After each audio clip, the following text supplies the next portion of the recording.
I've spent 5 years grinding at a desk I hated, just to afford one thing, my someday car, a vintage midnight blue Mustang. It wasn't just a car, it was the physical proof that I'd finally made it. But when I pulled into Mark's driveway, beaming, expecting a high five, he didn't even stand up from his porch chair.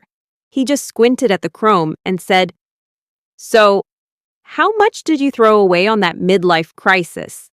I laughed, thinking he was doing his usual sarcastic best friend bit. "It's an investment, man. I saved every penny." Mark just shook his head. "No, an investment earns interest. This is just vanity on wheels. You're 32. You should be maxing out a Roth IRA, not playing Fast and Furious." Every time we hung out after that, he had a comment. At the sports bar, he'd tell the guys I was compensating for something. When I offered to drive us to the lake, he'd say he'd rather take his Prius because it was, quote, actually responsible. The breaking point was my birthday dinner.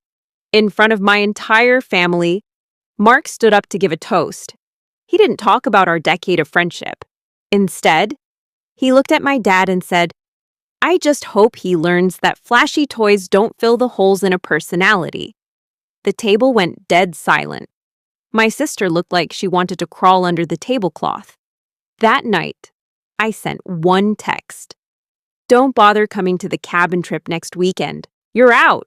He called me furious. "You're seriously ending a friendship over a car? You're that shallow?" I told him. "It was never about the car, Mark. It's about the fact that every time I'm proud of myself, you try to make me feel ashamed."